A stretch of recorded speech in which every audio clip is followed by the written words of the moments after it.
toog na wax ne yëf yi togg na ko 3 ans maanaam ñun mënuñu ci dara parce que lu mu togg la lu mu préparé. dégg naa si waa koñ bi témoins yi ñu ne Fatima Dieng am na ku ko woone ko Fatima Dieng lii nga def pour lan la mu ne justice da koo wax mu dem wuti preuve uti na preuve am waaw léegi kan moo wutal Fatima Dieng kan moo ko wutal ay këyit yoo xamante ni nii bu demee justice dinañ ci wan a sukkandiku ba téye Fallou.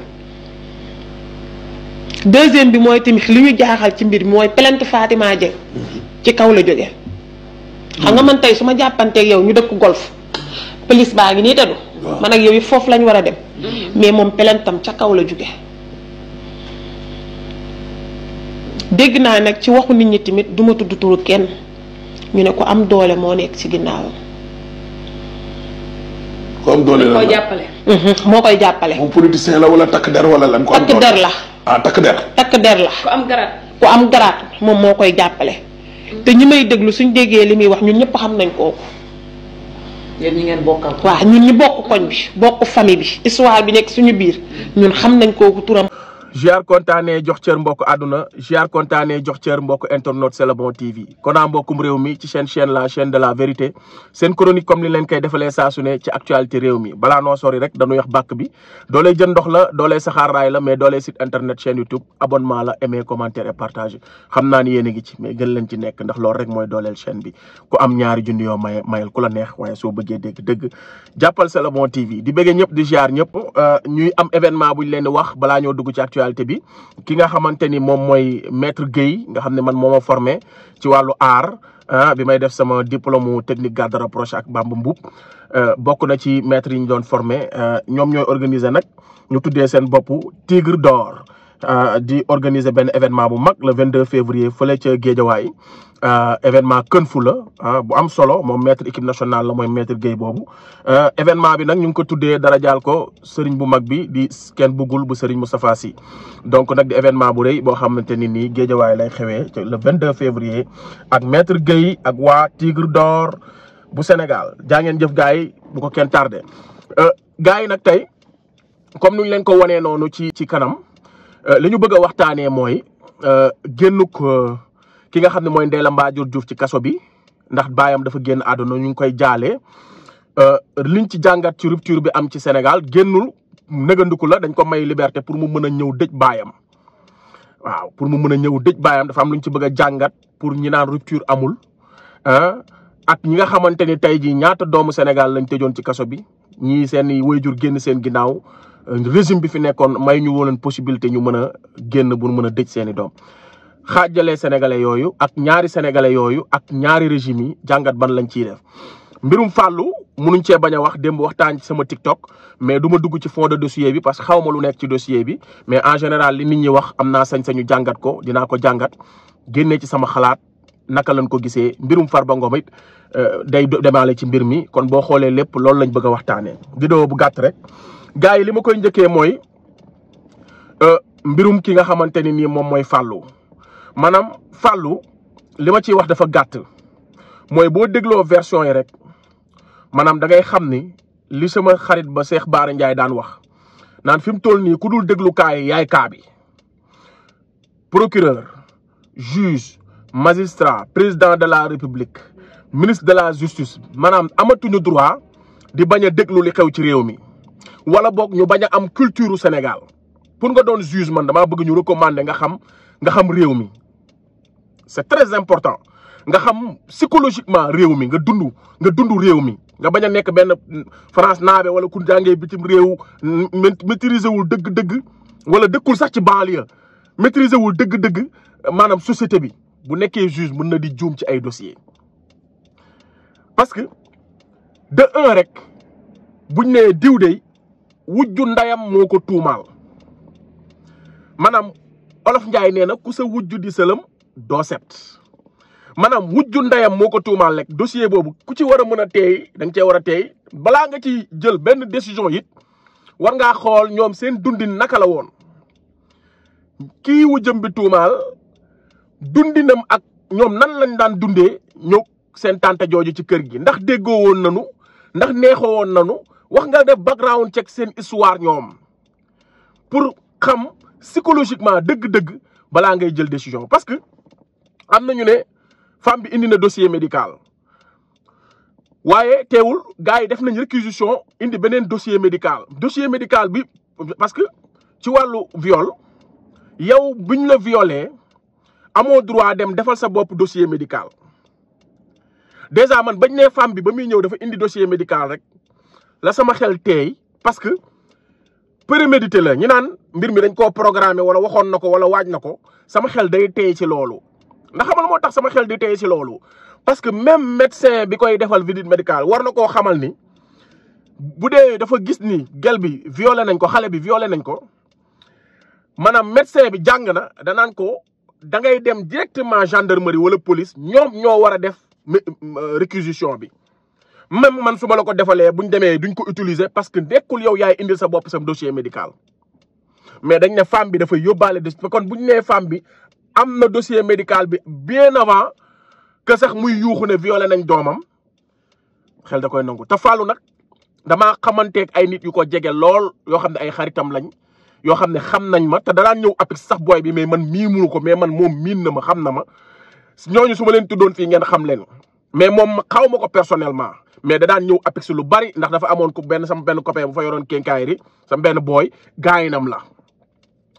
mais bu ma dégloo loolu ma ne ndaw si moo indi visite médicale am mais teewul gendarmerie dañoo dem defiwaat beneen visite médicale boo xam comme ni ko yoon waxee mooy réquisition ñoom ñoo koy defal seen bopp. mooy comme si dossier Adji Sarr bi ñu ñëwee capitaine Touré day jàpp seen loxo yóbbu leen ñu dem defi ji gendarmerie moo koy yóbbu te enveloppe bi kenn du ko ibbi bu ñu ñëwee ci loxo capitaine Touré lañ koy tegaat wala ci loxo ki yor enquête bi kooku moom mooy ibbi même boo ibbee enveloppe bi boo ñëwee ñoom duñ ko jël. kon gendarmerie tamit bi mu defaatee beneen bu ñu defaatee liñ ci li ñu wax bu ñu defaatee médical dañ ne dafa same thing dafa nuroo ak bi nga xamante ni moom mooy bi femme bi indi. ñu xam le ni tamit femme bi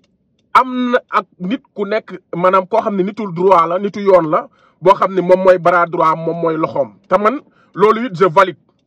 bari na ay diriyanke yu nekk Sénégal bari na ay jigéen yu nekk Sénégal maanaam. lu ñu mënti def dinañ am faru gendarme wala falu policier wala falu commissaire parce que pour mën di képp ku leen tooñ ñu am yomb maanaam dafa man xamoon naa am na sama benn copain fu mu dëkkoon koñam ma am ci témoin oculaire amoon na benn femme bu fa dëkkoon ku mu bëgg a tëj da lay tooñ ku bëri histoire la mais ginnaaw gi daa baaxoon est-ce que dégg ku mën a tooñ la mais képp ku mu mës a menacé ne da lay tëj. bu la porté plainte ca gendarmerie boobu noonu boo demee dañ lay téye ak loo mënti mel dinañ la téye fanaanal la fa ba mu neex ko mu ne bàyyi leen ko ñu bàyyi la. demoon na ba koñ bi ñëpp xamoon nañ ko ci loolu. kon suñu mbokk homme de tenue yi dañoo xaw a am faiblesse ci côté boobu xale bu mool bari na fi ñoo xam dañuy am faru policier ak gendarme ku ñu bëgg a tëj dinañ la tëj ku ñu bëgg a indil problème dañ kon pour nga nekk juge il faut nga xam société bi. xam dëgg lan moo xew Sénégal parce que ku sa wujju di sëlam doo set te am na ñoo xam ne dañuy wujjeeg sa ndey ba sa ndey génn àdduna ñu continuer di wujjeeg doom yi di ko waral nag yëpp nag alalu àdduna képp la. jigéen baax na lool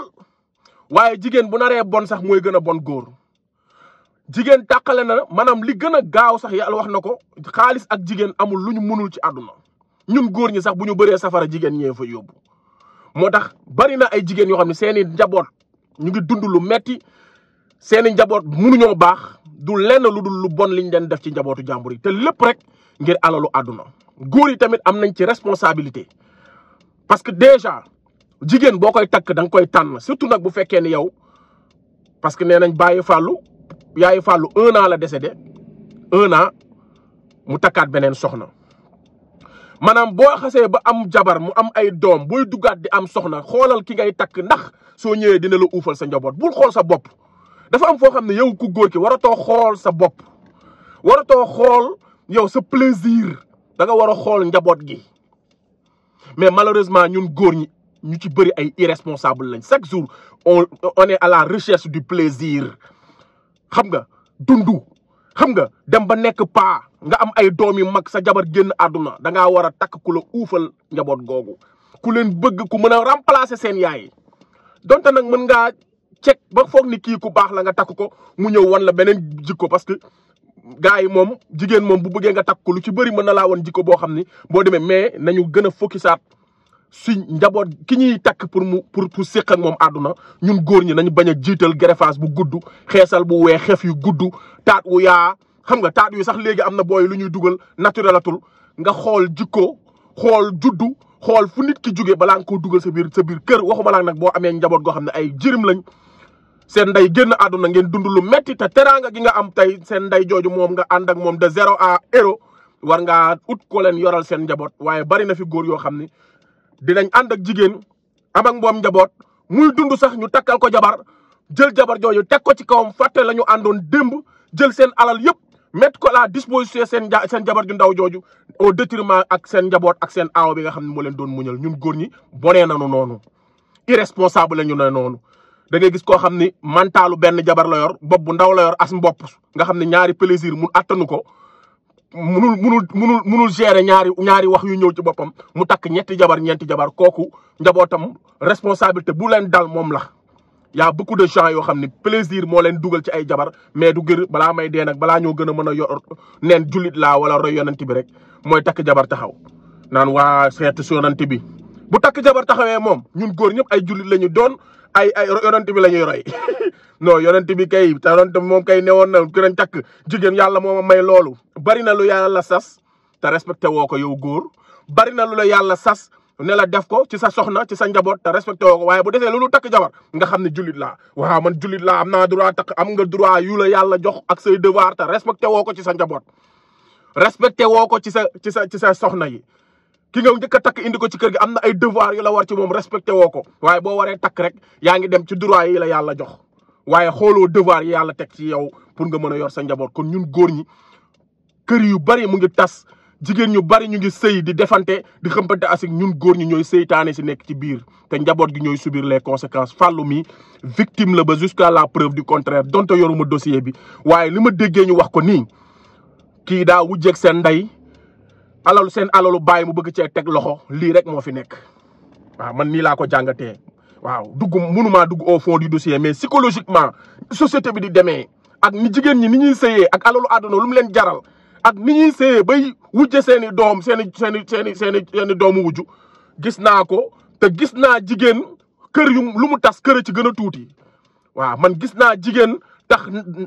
baay ak doom tuddanteetuñu gis naa jigéen sëy si kër tàqale ndey ak doom ak baay gis naa jigéen dugg sëy si ci kër tàqale li gën a maanaam ñi nga xam ne ay xarit lañu woon ay nekk ay frère bokk ndey ak baay kenn ku ne bëgg sa morom jigéen tax ñu tàqali koo toog 1 an duñu wax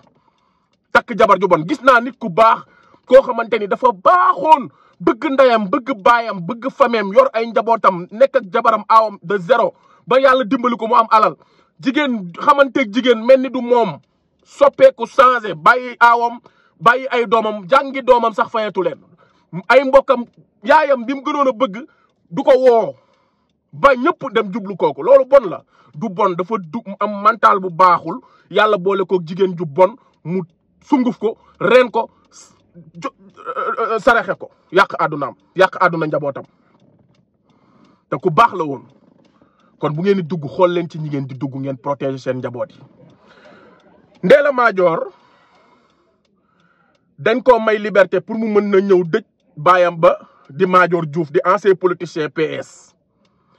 Ndella Madior nag bu leen fàtte dafa rey ay liir lañ ko jiiñ ne moo ko rey ci histoire boobu ay xale yoo xam ne ci paan la ñu dee ak ñi dee ba nëpp histoire bu métti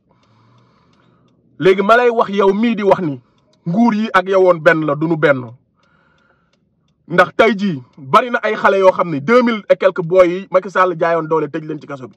ñi seen ndey seen baay seen tante ñëpp génn àdduna bàyyiwu te jugé wuñ leen reyuñu nit defuñu dara muñuñ leen may sax ñu ñëw dëj seen waajur yi tey jii Ndella Madior ngi ni li mu def moo gën a garaaw tey bàyyi nañ ko mu ñëw ndax dafa am tur léegi nag sew-sew bi ma ciy bëgg a interpeller état bi ak nguur gu bees gi ndax Ndella li mu am tur moo tax ngeen may ko est-ce que amul ñeneen ñoo xam ne ñu ngi ci biir kaso bii seeni waajur génn àdduna seen ginnaaw te mayoo leen liberté ñu dem seeti ñu dem dëji seen ndey ngeen ñu delluwaat est-ce que ci moom ngeen koy yemale lan moo tax ngeen mbay Ndella Madior Diouf est-ce que amul ñeneen ñoo xam ne nekk nañ ci même cas te mayoo leen baa du tur wuréy wee tax ngeen bàyyi ko mu génn loolu rek laay posé wu question mais kantaa nag may gi ngeen ko may mu génn lu ma ci ànd la ndax waajur dafa jege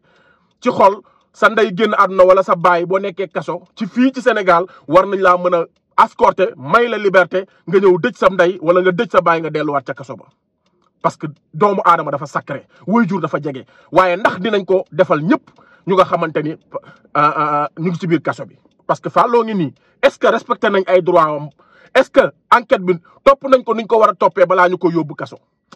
yaakaaruma ko ndax xam naa ne buñ ko toppoon te respecté ko xëy na Fallou mii tey situation yi muy dund kon dañoo bëgg justice bi nekk pour tous mu bañ a nekk justice des vainqueurs wala justice des riches mu bañ a nekk justice pour les forts mu nekk justice pour tout le monde parce que nous tous on est égaux devant la loi.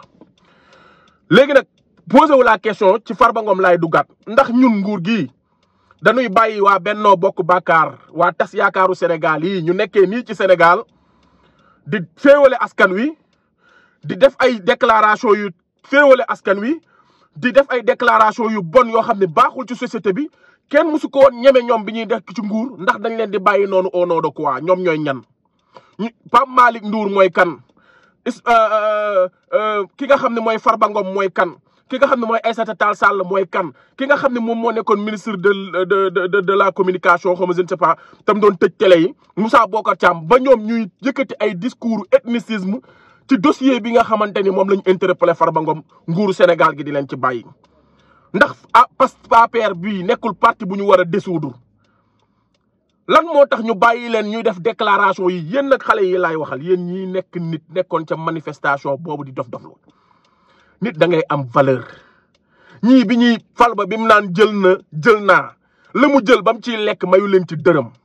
tey mënuñ leen jox ay weccet ngeen ñëw tekk ci mbedd yi naan da ngeen di manifester di dof-doflu lii ñuy def ça n'a rien à voir ak politique ngeen nekk ay nit ngay am fulla ki nga xam ne bi mu nekkee ci donkaasi ki bi muy lekk woowu la su nekkee ci jafe-jafe bu la woowee war ngaa nekk nit te bakoog coowam nit da ngay nekk nit ngir yàlla nekk leen ay nit politiciens yii bëgguñu Sénégal ñii ñu bon lañ ñu ngi làq seeni doom seeni kër parce que dama koo xamee ci damay sax entre parenthèse gis nga Youssou Ndour tey lii muy def nii bu doon ay doomam dong ñoo koy feesal du fees Carlou D bi doomam commencé yor TikTok naan day jéem a fecc di wane ay cëram dafa nangu téléphone bi toj ko ne ko sama doom du def lii te pourtant mu ngi musique di def ay clip di jël ay doomu jàmbur ñuy lëmbal politiciens yi pare ñu ngi nii tey ba ñuy sàcc alal ñu ngi son doom ñoo ko doon lekk tey ñu ngi nekk ci xat-xat ne leen yéen ñëw leen affaire bi affaire de xeet la affaire de fuuta la mais du dëgg lan moo tax bi ñuy lekk alal ji indi wuñ ko fuuta bokk ko ak yéen du ngeen nekk ay nit ngeen dem liggéey ji te xam ne ñii liñ nekkee nii maanaam du dëgg te du yoon te maa ngi ñaan nguur gi ñu jël ci seen responsabilité discours yi ñuy yëkkati waruñu koo yëkkati ci réew mu normal maa ngi wax it lan moo waral parce que tey ba tey ci mbirum Fallou booy baa ngi nii dañ koo jàpp tëj ko dañ koo accusé lan moo waral ñi sàcc deniers publics damay xool ci histoire Sénégal ñi mës a luubal alalu askan wi ñu ci bëri pour nga def 5 ans yu mat ci prison problème la te am na ñoo xam dañu am privilège bu ñu delloowee ñu bàyyi leen ñu doxi seen soxla am na ci nguuru yu fi jàll da nga daan sàcc alalu askan mi ngay DG wala loo mën a doon ñu jàpp la tëj la benn 2 ans bàyyi la nga génn amande woon nañ la ne da ngay fay état ñu bàyyi la nga génn amande boobu doo ko fay ba pare nga continuer di lekk sa xaalis moo tax gars yi continuer di sàcc damaa bëgg nag rupture boobu mu jeex fii deniers publics dañ ko war a criminaliser viol bii ñu criminaliser ba kuñ ko tuumaal sax ñu tëj la ay 5 ans 10 ans ñii di sàcc alalu askan bi li ñu def moo gën a garaaw dañoo rey ay bakkan ndax bari na réew yu dëkk yoo xam ne ñàkk ndox mu neex ñuy naan ndox mu bon di ci jëlee ay cancer de foie di ci jëlee ay feebar yu metti alal dañ ca waroon a def moom lañ détourné lekk ko kon képp ku fa feebar ba dee ñoo la rey ay nit yu nekk fële Mbadakhoune wala ñu nekk fële ca Koupentoum ca kaw wala njëyeen sërëx poste de santé bu baax mënuñu koo am di wasin di dee ñii scolarité bu baax seen i doom mënuñu koo am ay politiciens yu tekkiwul dara jël alal boobu séddoo ko ci seen biir ñooñu li ñu def moo raw rey bakkan moo raw violé kon encore une fois ñi sàcc alalu askan bi ci régime bii damaa bëgg mën na woon ñuy tëdd plus de 20 ans ci biir kaso bi ñu def ko crime wala ñu def leen peine de mort mais xoolal boo gisee am nañu tëdd correctionnel ci biir kaso yi am nañu ci tëdd persécuté mais doo ci gis ku sàcc alalu askan bi politiciens yi dañoo lijjanti seen bopp ba bu ñuy tëj seen bopp dañuy tëj seen bopp ay penu ginaar ay remboursé nañ billahi wallahi wa tallahi maa ngi dégg ñu ne am na ñoo xam dañoo remboursé xaw ma dañuy damaa bëgg ku sàcc alalu askan bi nañ def leçon ci yow pour keneen bañati koo sàcc mooy boo sàccee alalu askan bi di nga delloo boo delloowee ba pare ñu tëj la ci kaso bi lañ la war a tëj mais nekkul que da ngay delloo ñu lay may ay liberté provisoire te damaa gis liberté provisoire ñi am tur ñoo ci gën a yomb ak ñi nga xam dañoo siiw ak ñi am alal. kon nag encore une fois ñi sàcc alalu askan détournement de deniers publics alalu askan bi dafa mel ne alalu askan bi amul ndey amul bàyyi ñu ko mës a sàcc yëpp ay penu ginaar la ñuy tëdd mais nga def yeneen pen ñu tëj la ay correctionnel ay 15 ans ay 20 ans te ñi sàcc alalu askan bi ñooñu la ñu war a tëj parce que détournement de confiance la ñu def ay nit am ci yow yaakaar dénk la yorel la sa lépp nag sa njàng doom sa scolarité doom say facture ndox facture courant teg ci nga sàcc alalu askan bi kooku dañoo war ko punir comme réewu démocratie yu mag yi boo sàccee alalu askan bi loolu de peine de mort la. kon encore une fois bu ñu bëggee éradiquer lii nañ ko commencé dès maintenant ci dossier Farba Ngom bii képp ku sàcc alalu askan bi ñu jugé la xam ne yow mii coupable nga nañ la tëj peine de mort ba pare nga remboursé alalu askan bi. waaye ay day remboursé ñu bàyyi ko mu génn ak yooyu loolu mooy 2 poids 2 mesures mooy wane ni ñun kat politiciens yi dañuy utal suñu yoon ay xàll mooy que dañuy gën a encouragé sàcc gi parce que sàcc 1 milliard yor ko 5 ans wala yor ko 12 ans mais ñaata milliards nga ci liggéey léegi nga delloo 1 milliard yi ñu bàyyi la nga ñibbi sa kër ki sàcc ginaar nangu nañ gaz bi dóor ko ba muy bañ koy fóota ay secondes mu ngi ñu bàyyi ci biir kese bi mu tëdd correctionnel xamagul sax kañ lañ koy atte loolu dëgg la loolu du dëgg te du yoon kon encore une fois tey lii laa leen indiloon